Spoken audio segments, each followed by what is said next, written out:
my friends. Welcome to your tarot reading and your what you need to know for the full moon in Taurus coming up on November 15th. My name is Natasha, also known as Nurse Natasha. If you're new here, welcome. If you're old here, welcome back. Again, this is a collective tarot reading, so I set the intention that this finds the collective that it needs to. So congratulations if you made it here. You're part of the collective. This is a tarot reading and an astrology report and what you need to know for the full moon in Taurus. If you like witchcraft, wellness, spooky stuff, all those things, hit that subscribe button. I put out full free yoga classes and tarot readings for every new moon and full moon. I do astrology things here. We kind of do it all. We spooky about it, you know. So if you like that stuff, come join us.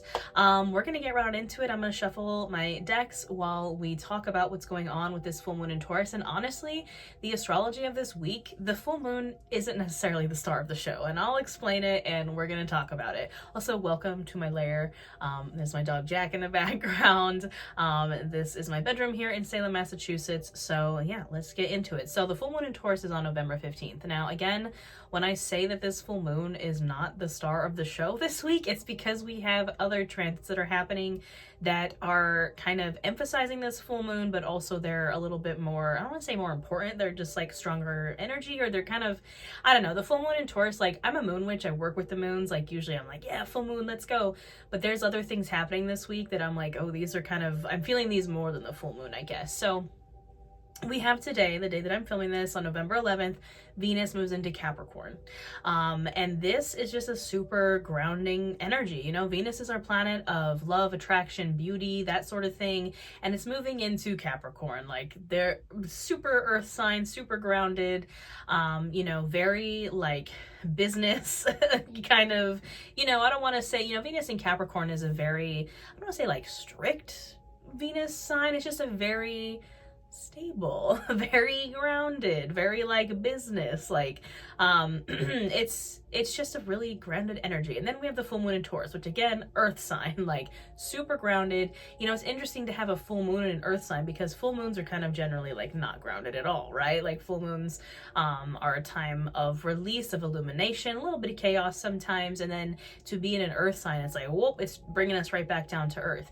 Then on top of that, so we have Venus in Capricorn. Then on top of that, we have on the same day of the full moon in Taurus, we have Saturn going direct. So we have been in a Saturn retrograde since June of this year. It's been in Pisces, and Saturn is like Big Daddy Karma. Saturn is our planet of karma, discipline, mastery, hard work, leveling up, you know, ruled by Capricorn. And the Devil card in the tarot, again, it's that mastery, it's that hard work, it's that kind of shadowy vibes too, but it's been retrograde. So if you have been feeling like maybe you haven't been able to like move forward or make progress on your goals, or like you've been kind of making progress but nothing really like tangible, or the best way, the metaphor that I was thinking of, I was like, how can I describe this? And it sounds ridiculous, but what my brain thought up, and I always think in just like pop culture things, and this is like so random, is in the Flintstones, in their cars, like, you know, they have their little prehistoric cars where they have to use their feet to like move them. It's like we've been doing that, but we haven't really been moving forward. Like there's been maybe a little bit of forward momentum, but we've just kind of been like running and like trying to like power ourselves forward, and it hasn't really, it's like we can't get traction.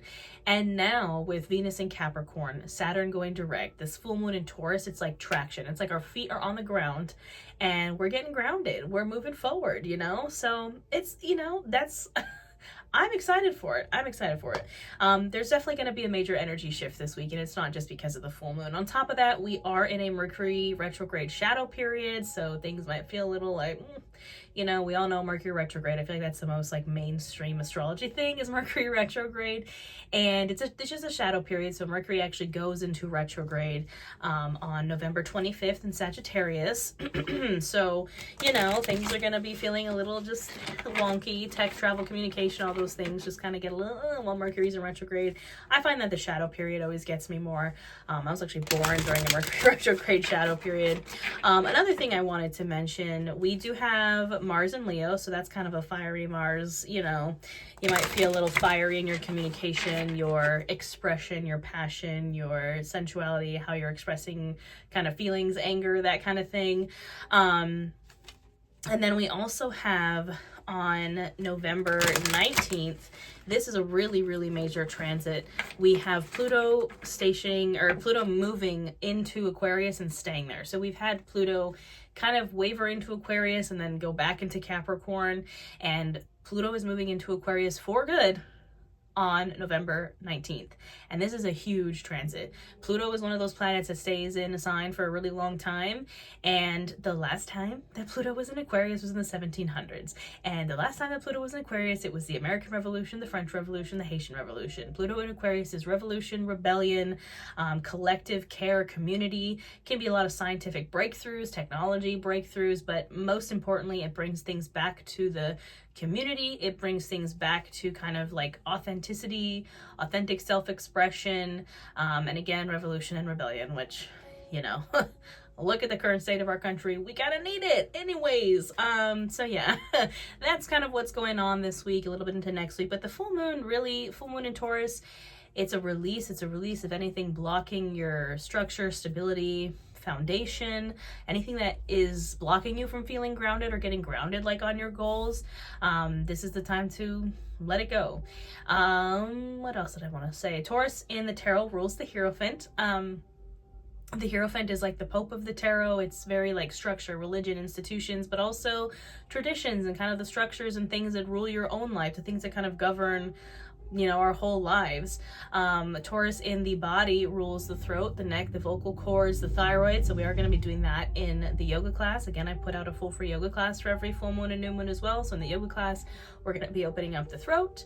But I think that's pretty much it. So we're going to get into the tarot. We're going to see what the cards have to say and get into it, y'all. So already at the bottom of the deck, we have the Three of Wands and the Chariot right behind it. What did I say? Like literally, that's just literally what I said is we haven't been moving. We've been like, the Three of Wands, you can see he's like standing over this cliff. He's looking out but he's not moving forward. He's like, I know I want to get over there, but like, how do I get over there? And the Chariot would be the rapid forward movement that we're looking for.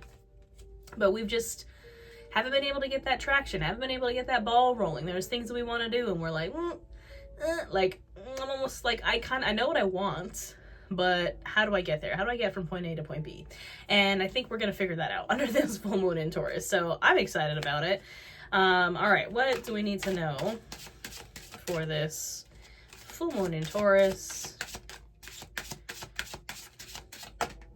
It's going to feel, I feel like a very like relatively chill full moon. You know, it's Taurus vibes, probably a good time to get like nice and cozy, maybe order your favorite comfort food, do like a, you know, maybe like a vision and goals planning kind of thing, just like a little lazy, relaxed one. The Eight of Pentacles just was flying out as I was saying that, and this is Capricorn energy. Again, Venus in Capricorn. It's the grind, it's the hard work. You can see this person here is working, like he's grinding. It's kind of like a blacksmith, I think, in this card, but the Eight of Pentacles is the hard work. It is kind of a slower energy, which I do think that both Venus and Capricorn are both kind of slower, more meticulous, more slow and steady wins the race type of energy. But what comes after the Eight of Pentacles? The Nine of Pentacles, abundant harvest. What comes after the Nine of Pentacles? The Ten of Pentacles, which is abundant harvests, plural. It is legacy. It is abundance for you, your family, your friends, everybody. So like the Eight of Pentacles is how we get there. What else do we need to know for this full moon in Taurus, please?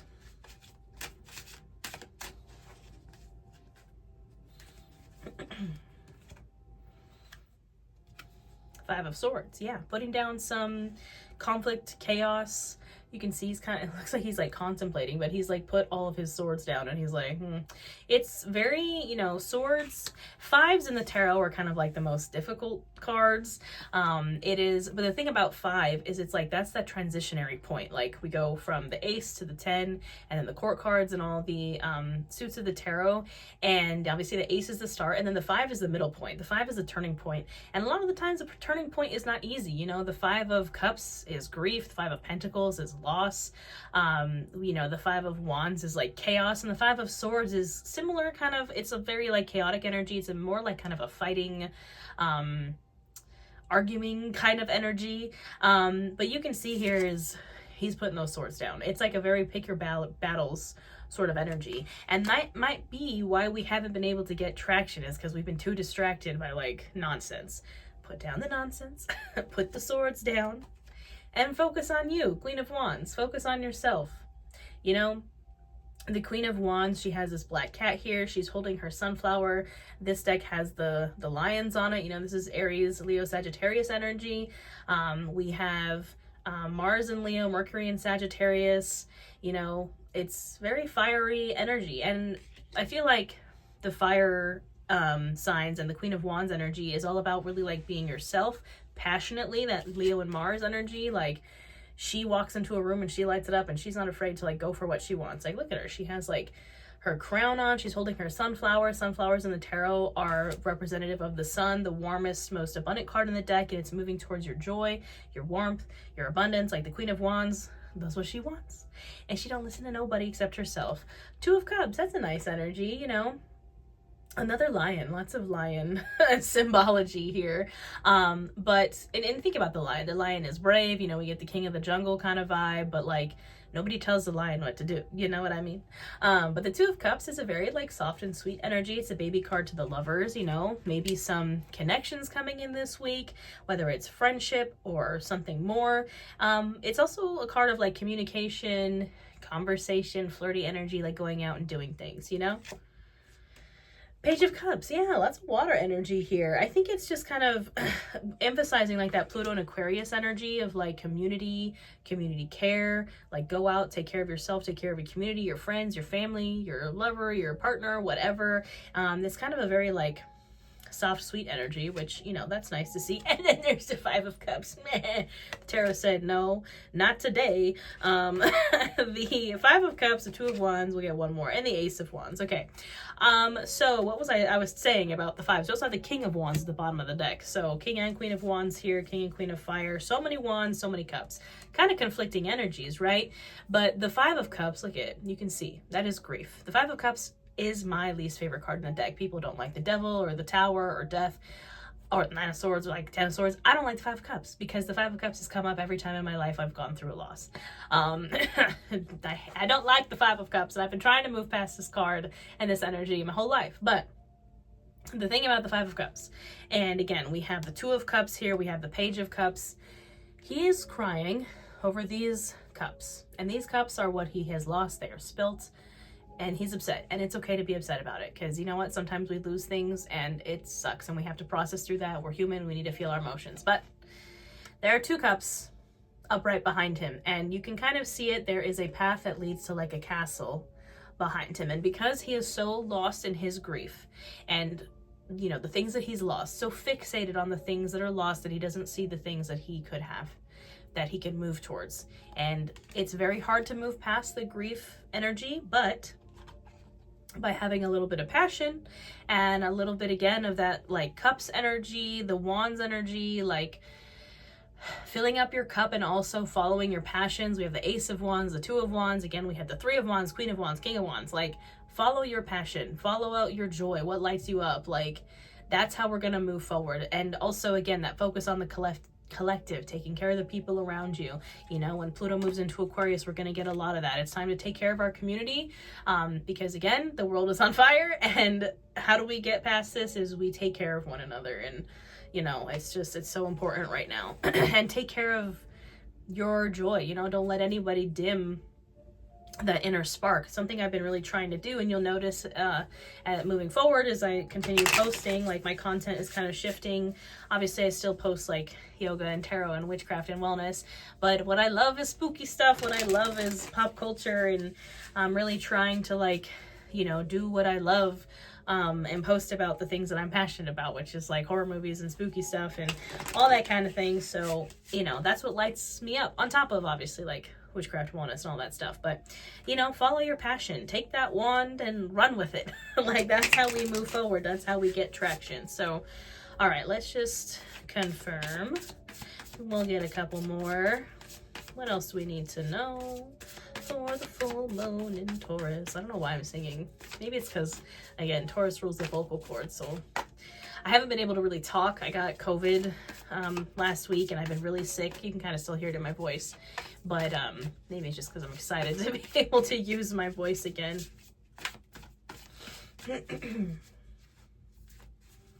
The Page of Pentacles at the bottom of the deck. Yep. With the full moon in Taurus, Venus in Capricorn, that like grounded, moving forward energy on your goals, I would say this is a great time to be a student. It's a great time to learn. You can see he has like his book, he's studying. Just a great time to kind of allow yourself to be a beginner. And there's the Two of Wands again. We have the Two of Wands twice here. The world is your oyster with the Two of Wands. Like you can see he actually is holding the world in his hands in this one. And this one he's kind of looking over. It's like very much like in Firefly when Wash is like, we shall rule over all this land and call it this land. Like, you know, there's a whole world out there, and there's so many things that we can do. And, you know, maybe you've been feeling that, like, I have all these goals, I have all these things that I want to do. Well, it's time to start working on them. There's the Queen of Wands again. Wild. We're getting so many repeat cards. Move towards your passions.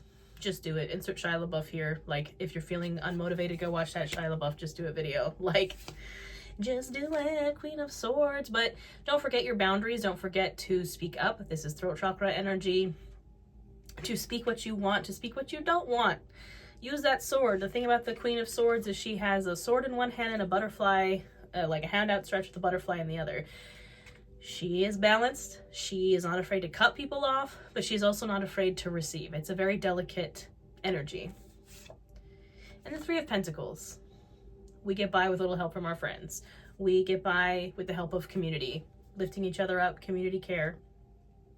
Like, you know, the thing about the Three of Pentacles is the main person is the architect. He's like building this, it's like a archway, and then he has his friends who, one of them has, the architect has like his hammer, and then one of them has like a blueprint, and then the other one's holding something else. But the point is that we need other people, we need community, we need, you know, other people with other gifts that maybe we don't have. You know, it's a very community effort. If you're trying to do something, like move forward on a goal, build a dream, find other people, like-minded people, like people that have different skills than you do. I have a retreat coming up this week, and it's as much as it's my baby and my brainchild and like my passion, I also hire so many other people and other small businesses to help. Like there's someone that does my photography, there's someone that does my gift bags, there's someone that does the tours, the manager of the hotel, like the caterer. Like these are all people that do things that like I can't do, but it all comes together to be this really beautiful, magical thing. So all right, we're gonna just pull some oracle cards from this Moonology oracle deck. I haven't used this in forever, but I don't know why, it was just calling out to me today. So these are just different moon phase cards. So let's get on into it. What does that say? Conclusions are within reach. Full moon eclipse at the bottom of the deck. Yep. Again, we're going to start to, this week is going to feel like a lot of endings and also a lot of new beginnings. Like a lot of, when I was shuffling before I started filming, the world was at the bottom of the deck, like very conclusive, again, finally kind of moving forward sort of energy. Show the world the real you, full moon in Aquarius. What was I saying? Like, we need it. We need this energy right now when the world and our country is trying to, you know, silence people and just, we need to just keep being authentic. Like I keep seeing these memes. I'm like, well, I'm just gonna get gayer. I'm just gonna get more authentically me. Like, you know, that's what we need people to show up right now. And just keep pushing against the grain because, you know, that's what it's all about, friends. At Pluto and Aquarius, we're going to see it. We're going to see it coming through. A new romantic cycle begins. New moon in Libra. Well, that's nice. We had the Two of Cups. So you know what? It might be, again, finding like-minded people. It might be something that you're in love with. Maybe not necessarily a person, but like your passion. Or it could be a person. You know, you never know. You and your loved ones are safe. New moon in Cancer. That's a really lovely message, again, considering what is happening in the world, you know, and just a reminder that we might not feel like it, but we're safe within our community. We're safe within, you know, the people, again, the Three of Pentacles, Find your safe place, find your safe community. You know, that's something that I try to build in my retreats and in just my online presence. Like, you know, find the spaces where you are safe. And would you look at that? Would you look at that? It is the full moon in Taurus, and we pulled the full moon in Taurus card. I felt inclined to use this deck for a reason. It says, your dreams need a practical plan. Full moon in Taurus. There you go. Like, there's not really much else I can say about that. That's literally the whole vibe of this full moon, what I've been kind of talking about this entire time. I should have just pulled this card and been like, well, that's it. Your dreams need a practical plan. You need to set goals, structure, foundation, use that Venus and Capricorn energy to like get on it, get grounded, figure it out. Like bus, club, another club, another club. Like write it down, set a plan, like just do it. Just do it. I believe in you. You got this. We will leave it at that, my friends. Full moon in Taurus. Your dreams need a practical plan. I hope you have a wonderful full moon. Again, if you'd like, I will have a full moon yoga class up as well. I put out full free yoga classes for every new moon and full moon. I also have a membership here where we do live tarot, live yoga, live astrology, live new moon and full moon workshops. All you gotta do is hit that join button. I think that's pretty much it. I also, again, host witchcraft wellness retreats here in Salem. I do only have 2 spots left for next New Year's Eve, and I am dropping my 2026 retreat dates this New Year's Eve. So, and those are the last retreats I'm probably going to do for a hot minute because I'm not moving on. I'm still going to host retreats, but I have other events and other goals in plan. So, I mean, it is the full moon in Taurus. I want to open a space here in Salem. I want to host bigger events. We're doing it. We're doing it, y'all. We're moving forward. So figure out a plan. Enjoy this full moon in Taurus and all these transits that are happening this week, and I'll see you next time.